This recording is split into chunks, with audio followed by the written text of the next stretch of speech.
Welcome to the Dinosaur Review for Kids podcast, a show all about reviewing dinosaurs on a scale of 1 to 10 fossils before only the elite terrible lizards make it into the prehistoric cage match.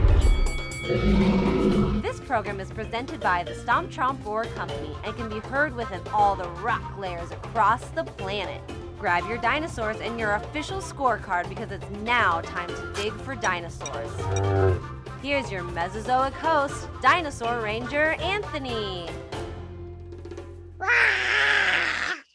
Hello, all my junior paleontologists, and welcome to 2024. I hope everyone is having a happy new year so far. Today is already Tuesday, January 16th, and so far, my year is starting off nothing more than dynamite.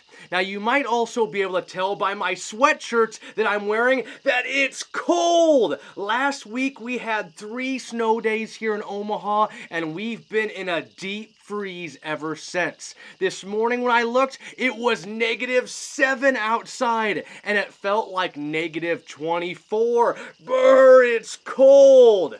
Now, anyways, as you know, my name is Dinosaur Ranger Anthony, and I'll be your millennial for this episode of the Dinosaur Review for Kids podcast. Yep, that's right, I'm a millennial, and that means I was born between the years 1981 and 1996. Now, the children that were born between these years would become of age around the turn of the century in the year 2000, and that's why we're called the millennials. And for those of you that are asking, I was born in 1989, so shout out to Taylor Swift as well. We're pretty much the same when it comes to our own industries. I'm just missing about $1.1 billion.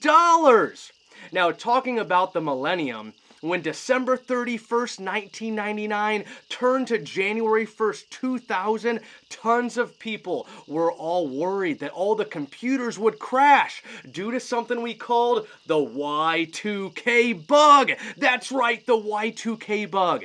But thankfully, all the dates changed at midnight. The 1999 switched over to 2000, and we all did just fine, you guys. It was wonderful. I can remember the turn of the century, the millennium. I had so much fun, you guys, and everything turned over without any issues. Now, on today's podcast, we're bringing that pesky Y2K bug into our studio and doing a first for the Dinosaur Review for Kids podcast. We're going to do a double header. That's right, we're taking the 2 out of Y2K and reviewing 2 amazing dinosaurs on today's episode.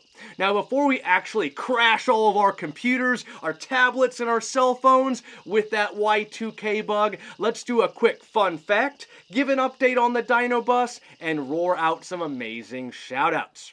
Now, our Dino Fun Fact segment for today, although both of today's dinosaur genus are from the same geological location, they actually lived many years apart. One was from the Jurassic period, and the other one was from the Cretaceous period. And did you also know that there's more time between the Stegosaurus and the T-Rex than the T-Rex and all of us living today?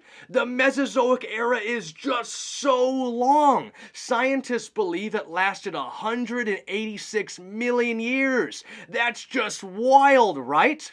Now, over into our Dino Bus. We are super close at getting our Dino Bus purchased. I've been speaking with a couple bus owners over the last couple weeks, and we might be transforming a Cornhusker football tailgating bus into the Dino Bus. Tomorrow on Wednesday, my wife and I, we're going to go check it out, you guys. And funny enough, I've actually rode on it probably 8 to 10 times to all kinds of Husker games. So I know what it looks like on the inside, but I want to get some measurements, see if it's what we can work with for our Dino Museum, and see how it runs and find out a little bit more about the motor, the engine, how it runs and everything, to see if it's truly going to be our Dino Dream Bus. So be sure to like my Facebook page by searching Stump Chomp Roar on Facebook so that you can stay up to date to see the transformation from after we purchase our bus to decking it out and making it look like you truly walked into a museum in Jurassic Park filled with all kinds of bamboo and tiki features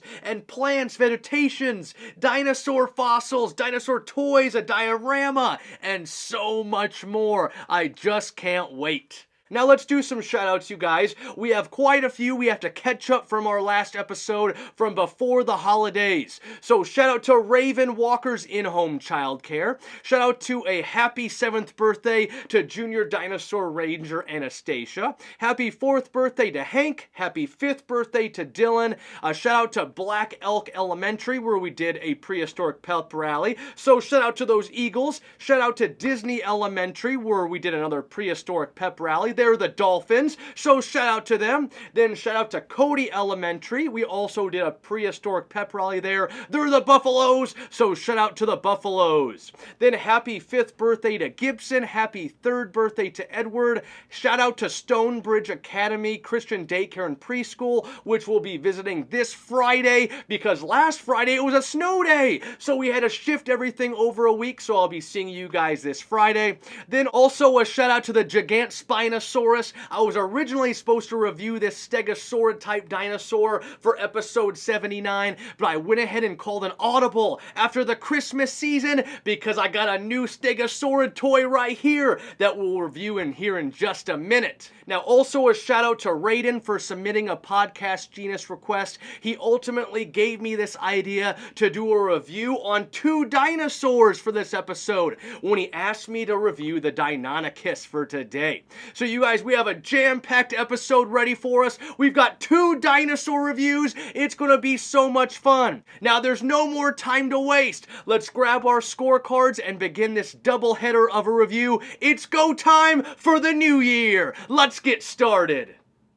Here we go, all my junior paleontologists. We've made it back into the science lab for today's doubleheader. And we're starting off with a dinosaur called the Hesperosaurus. The Hesperosaurus. And this dinosaur name means the Western lizard. It's the Western lizard. It's the Hesperosaurus. Now, what dinosaur order is this? What kind of dinosaur is the Hesperosaurus? Now, this one is an ornithischian. Those are the bird-hipped dinosaurs. Before it falls into a subgroup, the Thyreophora. Those are the armored quadrupedal herbivores. And then it falls into the family, the Stegosaurids. So an ornithischian, a Thyreophora, and a Stegosaurid. Those have the plates on their backs, and some of them have those spikes on their tail.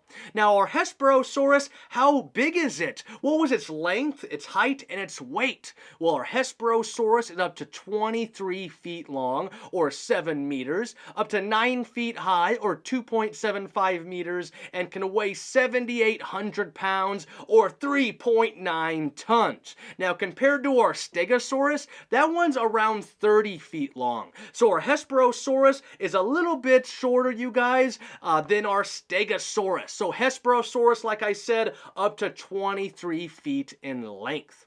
Now, how fast was this dinosaur? How quick was our Hesperosaurus? Well, you can imagine those Stegosaurids eating all that vegetation are pretty slow, right? And this one's coming in between 9 to 11 miles per hour. It's walking on that quadrupedal stance, those 4 legs, and their back legs are twice as long as their front legs. So quite a slow dinosaur, only pretty much floating around 10 miles per hour. I even seen a few studies where maybe they're closer to 5, 6, 7 miles per hour. But I bet if they kind of picked up a little bit of a jog to get away from a predator, maybe they could get up to 10, 11 miles per hour. They're super bulky. Now, what weapons or defense did this dinosaur have? Our Hesperosaurus, what characteristics does it possess? Well, let's talk about its skull. It's similar to the Stegosaurus. It's narrow, has somewhat of a triangular-like shape. They've got a beak with cheek teeth. So they have that toothless beak up there in the front, those cheek teeth in their cheeks, shredding all kinds of vegetation. Their skull is somewhat narrow and triangular in shape, like I mentioned. When you think of the Stegosaurus, think of our Hesperosaurus as well.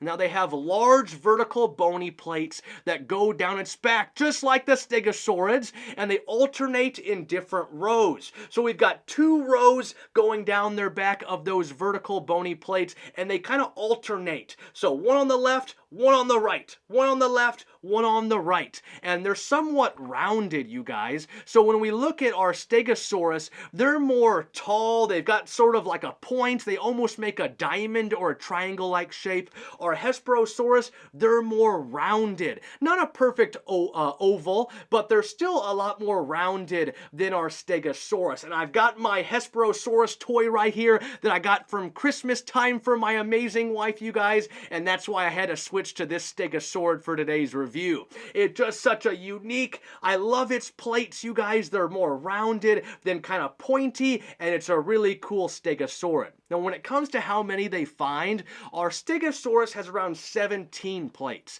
Now, our Hesperosaurus, they only found 10 plates when it came to its fossil record, but we can probably assume it has a little bit more, maybe getting closer to our Stegosaurus, but not as quite, because as you remember, Stegosaurus, 30 feet long, so it has more room on its back for maybe a couple more plates, whereas our Hesperosaurus only up to 23 feet in length.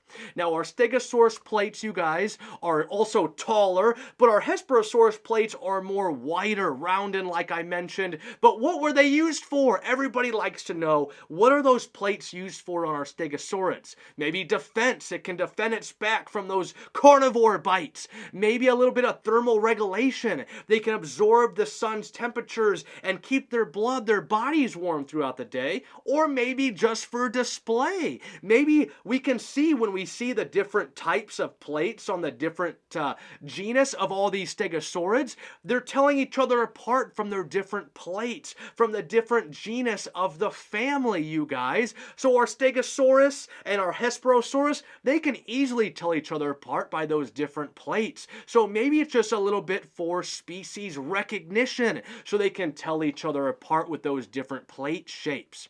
Now, we should also talk about their tail. Our Hesperosaurus also has those 4 tail spikes, you guys, which we call thagomizers. Say that again, thagomizers. And those are the spikes at the end of their tail. Now, they're angled slightly backwards and can go from about 2 to 3 feet in length back there. And they're pointed slightly backwards, like I mentioned. So that's a reason we know they're probably using them a little bit to fight and be a little bit of protection. It's they're swinging their tail and they're using those spikes, you guys. Whoopsie. There he goes, making all kinds of noise. They're swinging their tail, and when I swing its tail, that's when it makes its nice little growl. So our Hesperosaurus swings its tail at the predators and tries to get it with those thagomizers back there. Now, I should also mention, our Hesperosaurus has a bulky body, you guys. I'm sure it was covered in, not all the way covered, but a little bit of scutes, or those osteoderms, protecting themselves a little bit around the neck region, you guys. Kind of like we see on our other ankylosaurids and our stegosaurids, those scutes helping protect their bodies a little bit more. They should also say that their brain, everybody likes to say it's the size of a walnut or an acorn, right, for those stegosaurids, but it's really about the size of a hot dog shaped brain. And our stegosaurids, like our Hesperosaurus, they live in what we call herds, and that's a group of herbivores, but they're living in a lot smaller groups. So it's not going to be like our duckbills living in this huge herd of 1,000 different animals. Our Hesperosaurus, our stegosaurids, living in a little bit more family groups together. And I probably should say their toes, when you think about those stinky toes down there, they've got 5 toes on the front feet, 3 toes back there on the back feet. I'm assuming just like our Stegosaurid, who's the main family member of the Stegosaurids. Now let's talk about where this dinosaur lived and how long did this genus live during the Mesozoic era. So our Hesperosaurus, 156 million years ago during the Jurassic period. Now it's found in Wyoming and Montana in the states here in the United States of America, found up there in the Morrison Formation. Now it's one of the oldest known stegosaurids, and they believe it might even be a basal stegosaurid, or a base kind of like the start of the stegosaurid family. So it's a basal stegosaurid. Now it's found in 1985, named in 2001 by 3 paleontologists, Carpenter, Miles, and Chloe Ward. And those are the paleontologists that named this one the Western lizard. And it was preyed on by the Ceratosaurus and the Allosaurus. We even find Allosaurus fossils, you guys, with thagomizer wounds in their leg. Isn't that just cool or what? So we know they would have fought each other back there during the Jurassic period. Now, you guys, a quick recap. Hesperosaurus, it's very, very similar to the Stegosaurus. It's a little bit smaller, only 23 feet long, running maybe up to 10 miles per hour. Similar skull, narrow, triangular-like shape, beak like a toothless beak with those cheek teeth in their cheek for grinding down all that low-lying vegetation. They've got those very large bony plates on their back, alternating rows, maybe around 10 up to 15 different plates. And you guys remember, they're more wide and rounded rather than taller and pointy like our Stegosaurus. Probably used a little bit for defense, and I think it was used a lot for telling each other apart between the different species and genus. They have those 4 tall spikes on their tail, those thagomizers, meant for defense. They can use them to fight like the Allosaurus, where we find wounds in the Allosaurus leg. This one, you guys, their brain, it's more of a hot dog than an acorn, and it lived 156 million years ago during that Jurassic period. So what is going to be our first score on our double header? Our Hesperosaurus, our western lizard. It is such a cool dinosaur, such a cool stegosaurid, you guys. I wanted to give this one today a 7.2. There we have it, a 7.2 for our Hesperosaurus on the Dinosaur Review for Kids podcast. But wait, there's more. We've got to do our double header. We've got to shift down our scorecard past our Hesperosaurus, and let's go down to our Deinonychus. It's the Deinonychus is our second dinosaur genus for today. The Deinonychus. Now, this dinosaur name means terrible claw. It's the terrible claw. It's the Deinonychus on the Dinosaur Review for Kids podcast. Now, what kind of dinosaur is this one? It's not an ornithischian like our Hesperosaurus, it's a saurischian, and that is the lizard-hipped dinosaurs. Then it falls in that subgroup, the theropods. Those are the bipedal carnivores, walking on 2 legs, eating all kinds of meat. And then our Deinonychus falls in the dinosaur family, the dromaeosaurids. And those have the claw on their foot, that sickle-like claw on their second toe. It's all those raptors, the velociraptor, the Utah raptor, the Dakota raptor, and the Deinonychus. Now, how big was this dinosaur? What was its length, its height, the weight? Well, our Deinonychus is coming in up to 11 feet long, or 3.4 meters, up to 4 feet high, or 1.2 meter, and can weigh around 160 pounds. So just a little bit less weight than I am. Now, our dromaeosaurids family, when we look at the fossil scale of those ones, let me compare it to those other family members. Remember, our Deinonychus up to 11 feet long, 4 feet high. Velociraptor is smaller, 6 feet long, 3 feet high. But our Utah raptor, you guys, and our Dakota raptor, they're a little bit bigger. So Dakota raptor, 18 feet long, 6 feet high. Utah raptor, 23 feet long and 6 feet high. But our Deinonychus, only about 11 feet long, 4 feet high. So that is the little bit of the different dromaeosaurids in the family, their fossil record when it comes to their length and their height. But our Deinonychus, remember, up to 11 feet long, 4 feet high.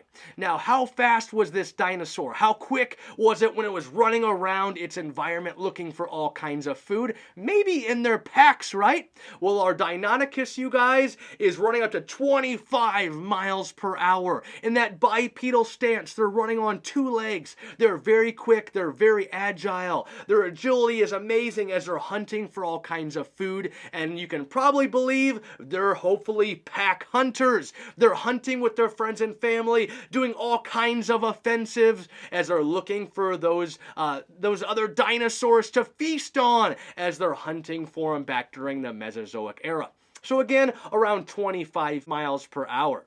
Now, what weapons, defense, and other characteristics does our Deinonychus have? Well, I should mention early on that our Deinonychus is the actual inspiration for the Jurassic Park velociraptors. But they believed when they were probably writing the scripts and whatnot that the name was too hard and difficult for people to say. The Deinonychus, when you look at it, you guys, it looks awfully weird. Deinonychus. Deinonychus. It looks kind of funky. So they were like, oh, it's probably going to be too hard for people to say. So they switched it to the velociraptor for its name. But the actual creature looks more like the Deinonychus, especially when it comes to its size. Now, our Deinonychus has a powerful hind claw, just like the rest of those dromaeosaurids. It has a 5-inch sickle-like toe claw on each foot, and these are on the second toe on their foot, you guys. And it's just, it's mighty, you guys. I don't know what to say. It's just so fantastic for this creature, and it's really helping them hunt for all kinds of food. That sickle-like toe claw is just their #1 weapon that they possess for our dromaeosaurids and our Deinonychus. Now, you guys, the claw was lifted off the ground when they ran and walked around. We don't see that footprint, that claw print down in the ground. So we know they're going to raise that claw up a little bit. Now, scientists believe they're using it more to stab than to slash. So they're going to kind of stab their prey with that claw rather than slash at them and maybe run away or whatnot. So stabbing and not slashing. And I should also mention, everybody likes to know, did our Deinonychus or Velociraptor, did they tap that claw down on the ground, maybe as they're looking around for all kinds of prey? Well, I'm sure they might have, right? Because they still had motion in the claw, so I bet they would have played with it a little bit, maybe tapped it against the ground, but they also don't want to give away their position if they're hunting for food. So it would have to be just out when they're kind of walking around with their friends and family, or after they ate a big lunch, a big dinner, and they were well fed. But I bet they would have tapped their claw a little bit. Now, when we look at their skull, our Deinonychus, a narrow 16-inch skull, powerful jaws, and around 70 curved blade-like teeth. Let me say that again. A narrow 16-inch skull, powerful jaws, and around 70 curved blade-like teeth. Now, they say that they're somewhat like a modern-day alligator when it comes to their bite force. Their bite isn't going to be their main weapon. It's going to be that sickle-like claw. Their teeth, they're just going to use that to be able to eat after they've already got their prey with their claw down there on their toes. Now, they have a robust skull compared to the other dromaeosaurids, and they actually even have a couple extra fenestra, and those are the holes in their head to help reduce the weight of their skull, you guys. Now, their skull also allowed for stereoscopic vision, and that allowed our Deinonychus to have great depth perception. They're able to look very far in front of them, you guys, as they're looking for all kinds of food to eat and as they're hunting for their prey. So they had very good eyesight. They've got large hands with advanced range of motion, with those 3 claws on their hands, you guys, with the middle one being the longest. Now, I always like to mention when you look at the Velociraptor toys I have here in my science lab, I brought these ones out for today to be my Deinonychus, but you can look at their hands. They make them look like on the toys that they're more in front of them, their claws are pointing downward, and they're slashing at their prey. But what I want you to do, if you've got your hands out in front of you and you've got your claws pointed down, I want you to turn your wrists so that your claws are pointing inwards towards each other. So our dromaeosaurids, like our Deinonychus, their wrists are pointing more inwards. Those claws are going to be pointing towards each other so that when they get their prey with their sickle-like claw on their toe, they can grab it with those claws on their hands and be able to hug it and keep it still as they're hunting for their prey. Those poor herbivores. I just can't talk about it any longer, you guys. I just love those plant-eating dinosaurs, especially our Hesperosaurus from a little bit earlier on. Now, they have great gripping strength. They have a stiff pole-like tail behind them, you guys, and the tendons are somewhat fused together. So that's how scientists can see that a lot of dinosaur tails, including the Deinonychus, they're more stiff. They're not going to be wagging like a cat or a dog. They're using that tail as a counterbalance. So as they're running for their prey, they're hunting, their tail is helping balance their bodies. Now, we don't find no skin impressions of our Deinonychus, but more than likely it had feathers, quill knobs, you guys, that would have been all across its body, giving it more of a feather-like look that we know our dromaeosaurids had today. Now, where did this dinosaur live, and how long did the Deinonychus genus live back during the Mesozoic era? Well, this one's coming in 115 to 108 million years ago during the early Cretaceous period. Now, it's found in Montana, Utah, Wyoming, and Oklahoma in the United States of America, in the Cloverleaf and Antlers Formation. Now, I mentioned earlier that our Hesperosaurus or Deinonychus, they're found around the same region like I mentioned.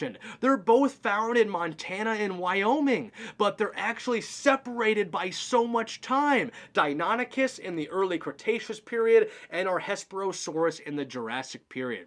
I should also mention they think they found some Deinonychus teeth way over in the state of Maryland on the East Coast in North America. So maybe it even traveled as far as the East Coast back during the Cretaceous period. Now, this one was found in 1931 by the famous paleontologist Barnum Brown, but it actually wouldn't be named until many years later in 1969 by John Ostrom.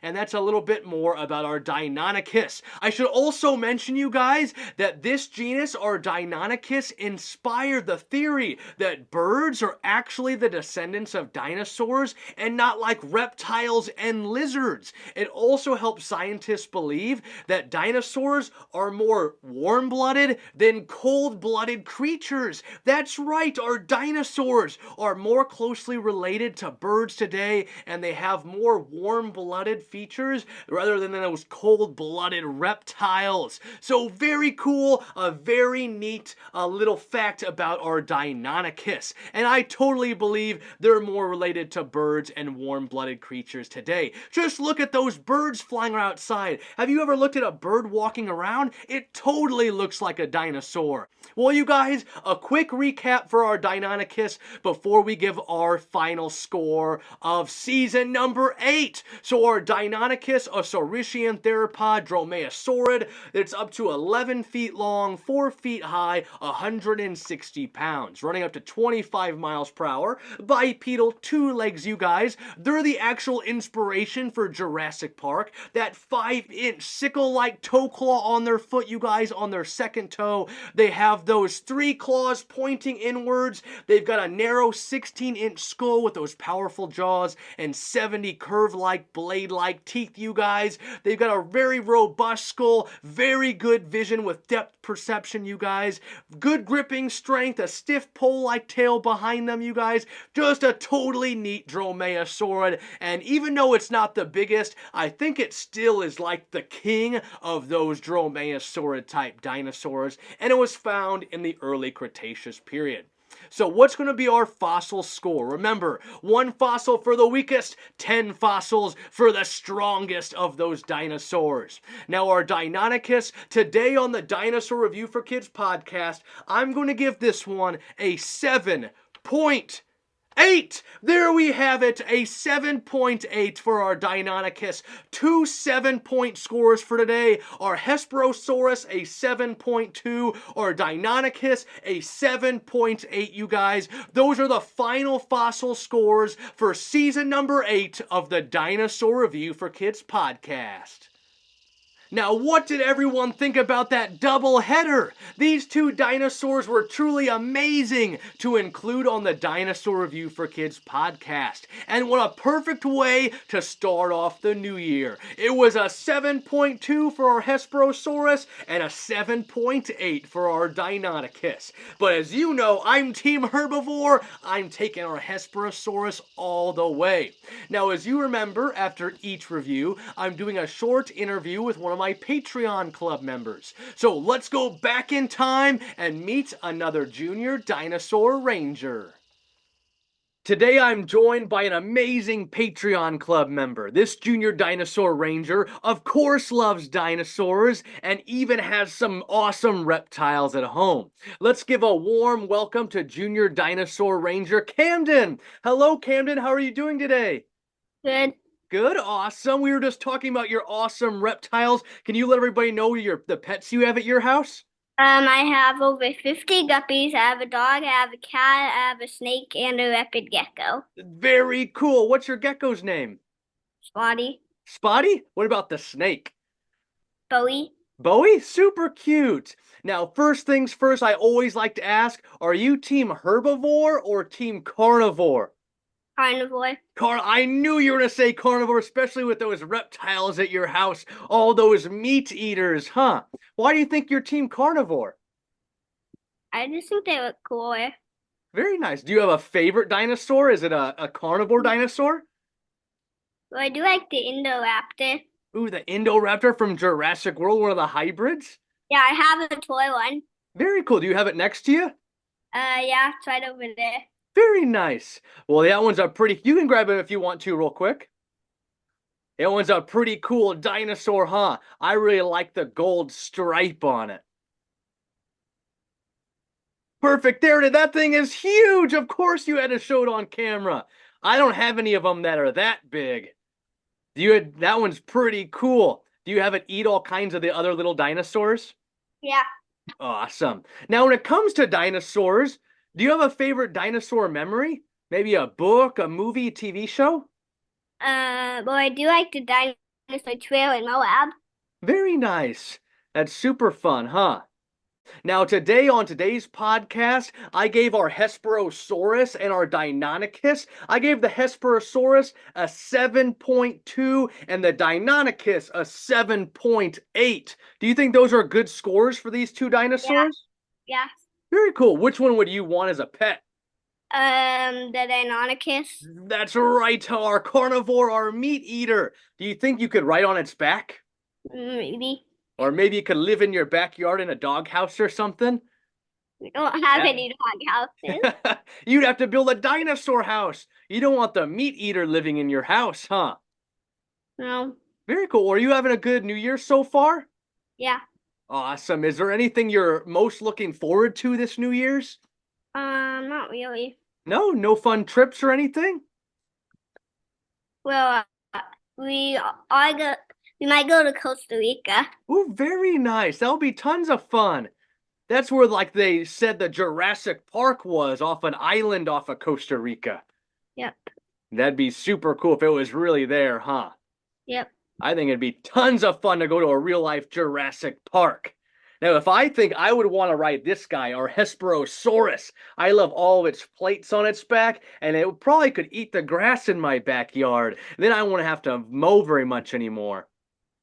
I also beat a Lego Jurassic World game today. Very nice. A Lego version of Jurassic World? Yeah. That's super cool. Right now, I'm building a Lego Natural History Museum. I've only got 2 more bags left, and then I'm finished with it. I'll make sure to post some pictures on our Patreon club, too. Okay. Awesome. Well, thank you so much for joining me for today, Camden. Did you have a good time? Yeah. Awesome. And do you have any last roars or any last words for our listeners? Anything you want to tell everybody? Well, I do have another new dinosaur toy. Yeah, what is it? An Indominus Rex. Is it as big as your Indoraptor? No. No, just one of the I do have one that medium-sized is. ones? I do have an Indominus Rex that is as big though. That's very cool. They're just gigantic, huh? I got some big giant long neck sauropods, but I don't have any of those big meat eaters. Because as everybody knows, I'm team herbivore, all those plant-eating dinosaurs. I have a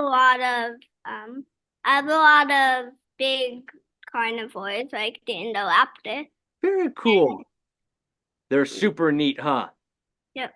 Awesome. Well, I hope you have a fun rest of your day today and have some more fun with some of your reptiles. And thank you so much for joining me on today's podcast interview. And I hope you have an amazing year this year, okay? Okay. Awesome. I'll talk to you later, all right? Okay. See you, bud. Bye. Now, if you're interested in becoming a junior dinosaur ranger, then join my Patreon club. We still have one virtual lesson scheduled for later this month, and it's this Sunday, January 21st at 1 p.m. Central Standard Time. And the lesson's called The Big Three. It's all about the Tyrannosaurus Rex, the Spinosaurus, and the Giganotosaurus. It's the big three theropods, and I can't wait for this lesson this Sunday. So go ahead and visit my website at stompchomproar.com to find the link to my Patreon club, or you can also visit patreon.com/stompchomproar. Now, you guys, let's get to our joke and our question of the day. First off, our joke: what's as big as a dinosaur but weighs nothing on Extinction Day? What's as big as a dinosaur but weighs nothing on Extinction Day? What could it be? I don't know. What do you guys think? Is it its shadow cast by that flaming hot asteroid coming towards Earth? Run, dinosaurs, run! The asteroid is casting a shadow on the ground, and that's what's as big as a dinosaur but weighs nothing on Extinction Day. Now, you guys, a question for today. Does anybody have a New Year's resolution?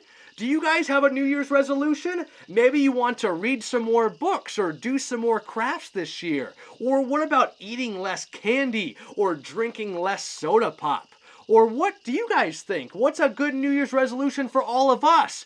I know one for sure. It's to learn more about dinosaurs, right? Because dinosaurs truly rock. So 2024 has to include some dinosaurs. Am I right or am I right? Now, there's just one more thing to announce before we log off for today. Since this was our last review of season number 8, the stage is officially set for our next prehistoric cage match. After reviewing 10 dinosaurs because of our doubleheader, the stage is all set, you guys, and it's time to announce our prehistoric creatures that will be in our next prehistoric cage match. You guys, who's gonna be inside the chambers as we let two terrible lizards go one-on-one in that famous prehistoric cage match? Can I get a drum roll, please? It's going to be the Carcharodontosaurus, who scored a 9.1 against the Baryonyx, who scored an 8.4. It's a battle of two theropods once again. And remember, whoever comes out on top of this prehistoric cage match will go on to the Clash of the Dinosaur Champions. If you can remember, after episode 40, we had a fatal four-way between 4 dinosaur cage match champions, and the T-Rex came out on top. It's time, now that we've done another 40 episodes, we've got to have Clash of the Dinosaur Champions Part 2. And this time, it's going to be the Carnotaurus versus the Acrocanthosaurus versus the Ichthyovenator versus either the Carcharodontosaurus or the Baryonyx. It's going to be 4 theropods facing off in this fatal four-way matchup between between these amazing dinosaurs, and we might just have the winner of that Clash of the Dinosaur Champions go on to face the Tyrannosaurus Rex to see who is the ultimate dinosaur champion. It's going to be the ultimate endgame for the Dinosaur Review for Kids podcast, and I just can't wait to share it all with you guys. Because if you can just think for just a moment, has there been one dinosaur in the past 3 prehistoric cage matches that's kind of gave us a little roar or snuck out onto the battlefield? You guys think about that for a second. Now remember, my name is Dinosaur Ranger Anthony, your millennial for today's review all about the Hesperosaurus and the Deinonychus. And as always, keep digging for dinosaurs. We'll see you guys later. Wow.